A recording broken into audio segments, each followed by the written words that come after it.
Bem, eu acho que Minas Gerais sempre foi muito rica, assim, de sempre aparecem novas bandas e sempre aparece que, ao mesmo tempo que aparece bandas com talento, aparece também bandas e grupos que querem apenas tocar em lugares a troco de cerveja.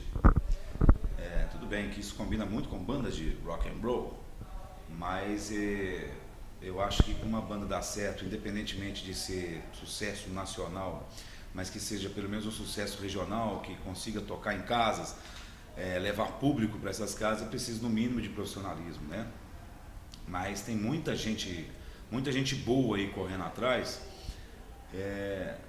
E o que é interessante é o seguinte, que todas as bandas precisam, pelo menos para dar o pontapé inicial, obviamente o profissionalismo eu acho que é a base de tudo, de levar a coisa muito sério, porque banda é rock and roll só no nome, ou qualquer outro estilo musical que as pessoas escolham para poder fazer.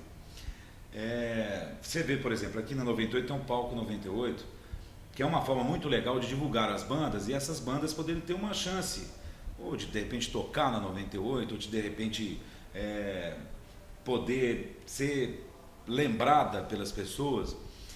Mas para isso ela tem que correr muito atrás, né? Essas bandas têm que lutar muito, assim. Elas lutam porque elas têm que ir para uma casa noturna, levar o seu público, né? Que o mínimo que uma banda precisa ter é o seu público.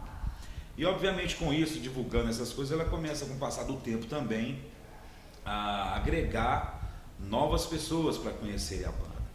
E isso já aconteceu com várias bandas, né? Aqui em Belo Horizonte, por exemplo, se a gente for recapitular, voltar ao passado, a gente não pode deixar de falar, por exemplo, de grandes artistas do Clube da Esquina. A gente não pode deixar de falar do movimento metal em Belo Horizonte, de onde saiu uma das maiores bandas, né? E uma banda com o maior sucesso internacional, que sem sombra de dúvida é o Sepultura. Só que nessa época, mesmo bandas que não fizeram esse sucesso internacional, fizeram turnês internacionais, como é o caso do Overdose. Bandas maravilhosas, como por exemplo Kamikaze, que tinha na época um lugar muito legal que chamava Tribo de Solos, onde a galera se encontrava assim para fazer som, né? E você via uma musicalidade extraordinária, instrumentistas maravilhosos, vocalistas sensacionais. Mesmo que fossem as bandas tocando thrash metal, precisa também de ter um baterista muito bom, de ter um guitarrista muito bom, carisma é um negócio também muito importante. E eu acho que nesse caso do metal, o Sepultura conseguiu, porque conseguiu reunir todas essas coisas.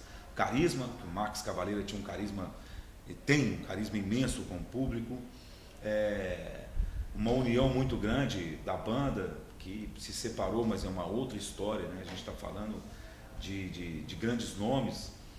E eu, nesse meio tempo, tive várias outras bandas, também fiz parte do movimento metal, mas a banda mais expressiva que eu tive foi o Easy Rider, que a gente conseguiu gravar pelo selo Caos da Sony Music.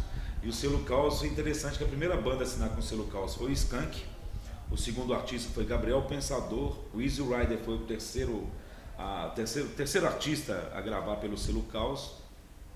A quarta banda foi o Chico, a quarta artista foi o Chico Sainz, e o último artista do selo Caos foi o Jamiroquai, você tem ideia, assim, né? E foi uma época extraordinária mesmo, assim. No meu caso, no caso do Easy Rider, eu acho que a gente teve a amizade, porque banda é uma família e não é fácil. A arte da vida não é viver, é conviver. E você montar uma banda é um trabalho muito árduo, né? Existem até essas piadinhas, e aí, você está trabalhando ou está mexendo com música ainda? Não tem nada disso. Música é um negócio muito sério, né?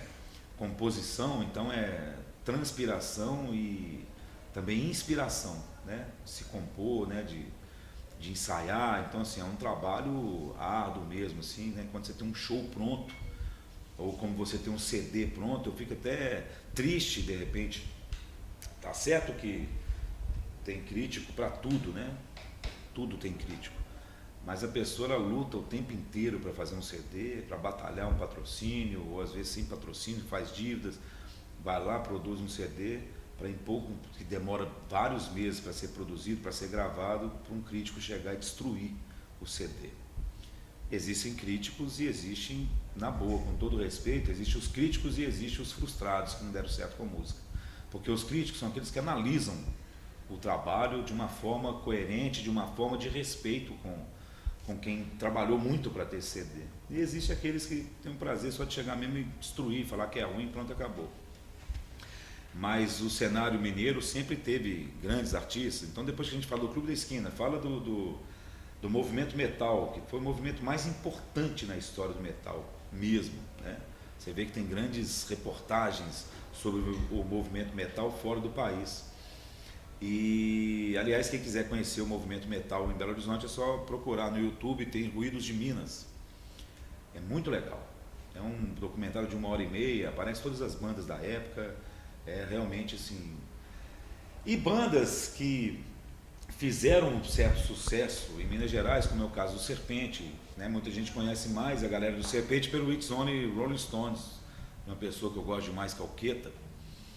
E citei aqui Overdose, Kamikaze, galera do Tribo de Solos, e depois disso vem aparecendo mais bandas. Aí veio Easy Rider, e depois a gente está falando já de uma projeção nacional importantíssima, que é Jota Quest, Skank, Pato Fu, o Tia Anastácia, que na minha opinião é assim uma verdadeira banda de rock.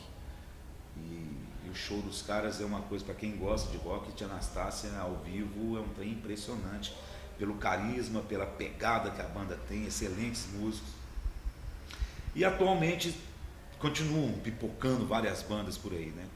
O que acontece é que hoje, claro que nada na vida é fácil, mas hoje, por ter muitas redes sociais, o próprio YouTube e tudo, hoje fica mais fácil de você conseguir. A banda